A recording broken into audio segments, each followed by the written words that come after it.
Hey, there you are. I was about to change this Prius battery without you. Come on, come on. In this video, I will be replacing the 12-volt battery in the Toyota Prius. Move some stuff out of the way here. Like this. We got this big tray here that's got to come out of the way as well.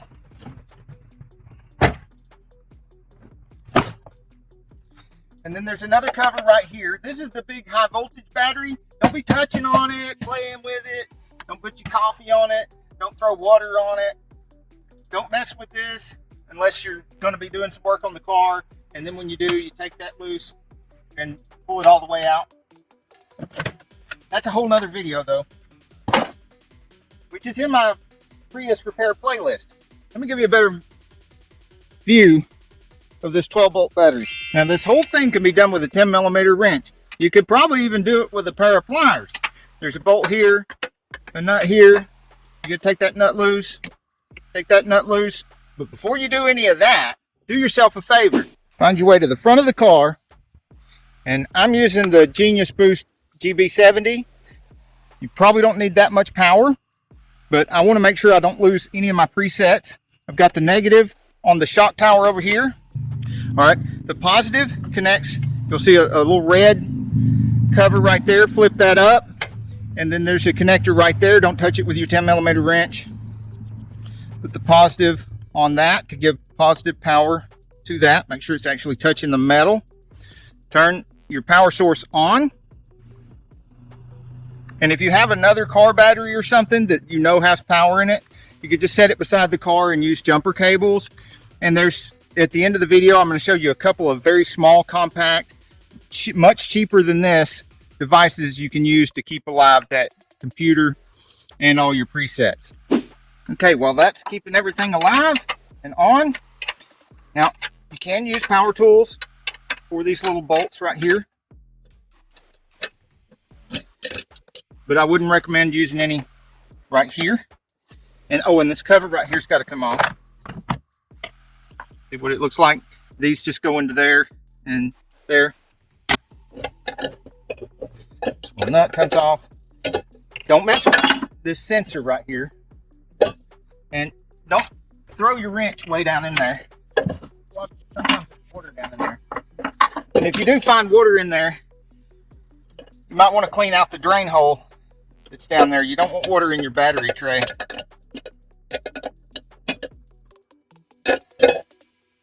The water does get into the battery tray several different ways, but the most common way the water gets in the battery tray is when you have a leak around the tail light, and then the rainwater will leak past the tail light and get down in here.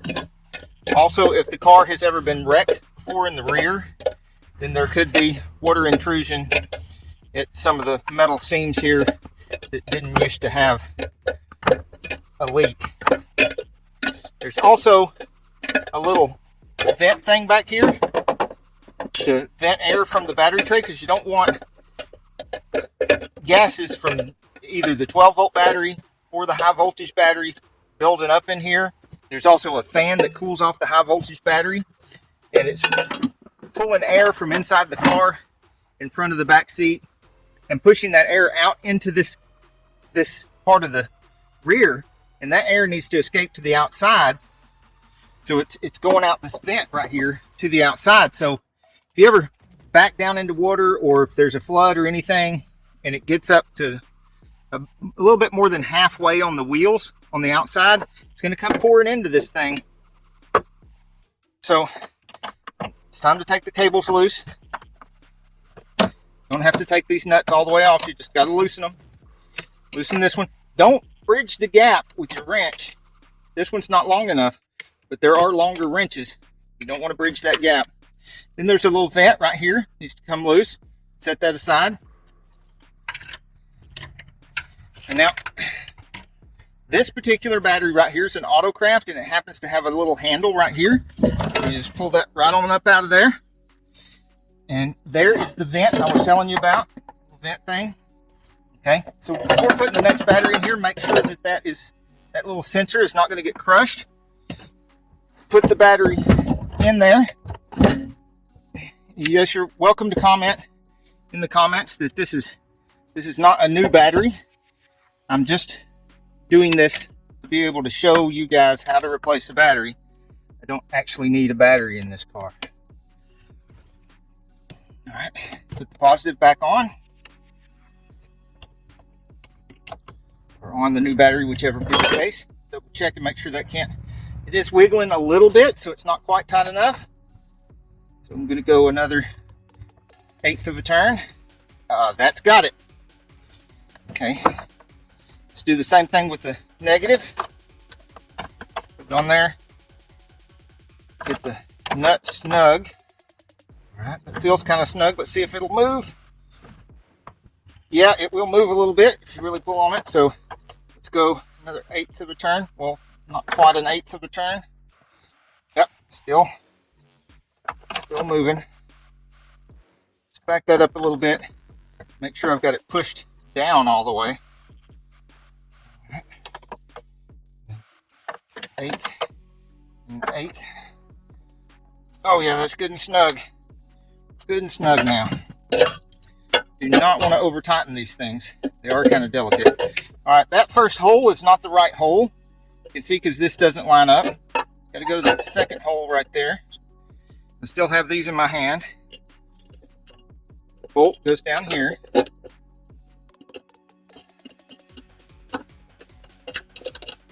the nut goes right here. Careful not to drop it down into the endless hole.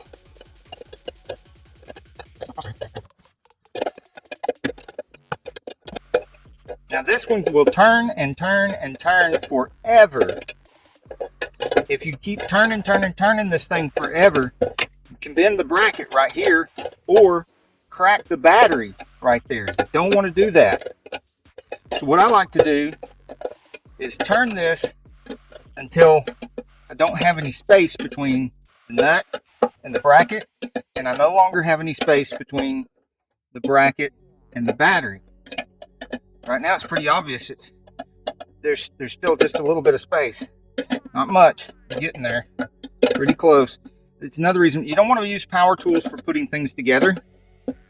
And I know I didn't use the power tools for taking it apart, but don't use the power tools for putting things together, because you need to be able to feel how this is going. Okay, that seems kind of snug. So this I had finger tightened.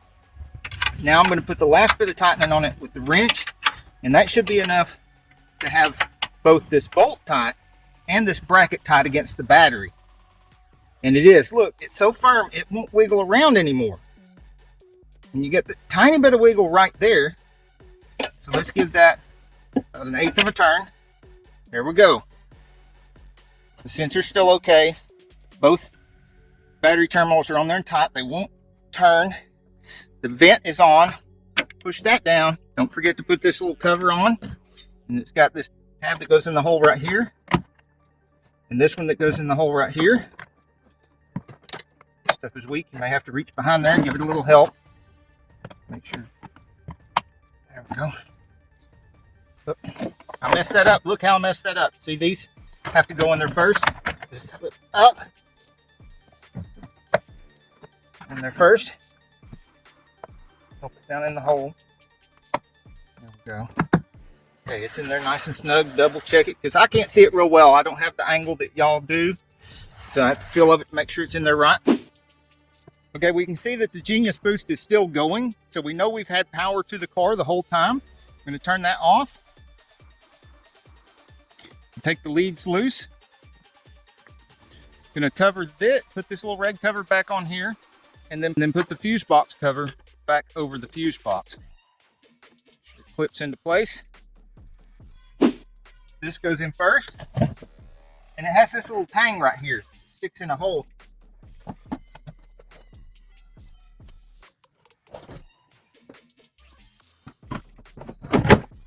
That tray back in there. This cover back. And any kind of rubber mat or decorative mat that you have that goes on here goes back in there now.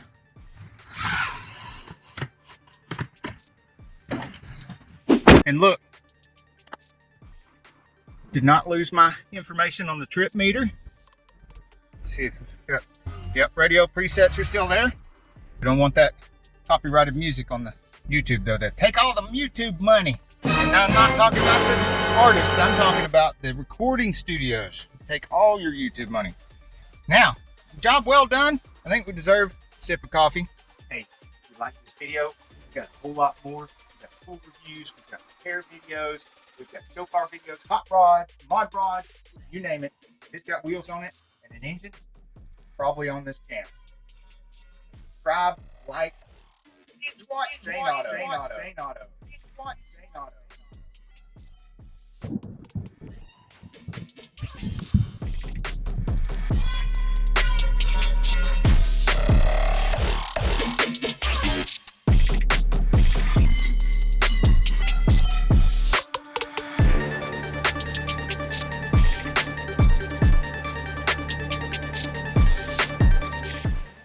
I'd like to take a moment to thank you very, very, very much for 2.5 million views so far. Thank you, thank you, thank you.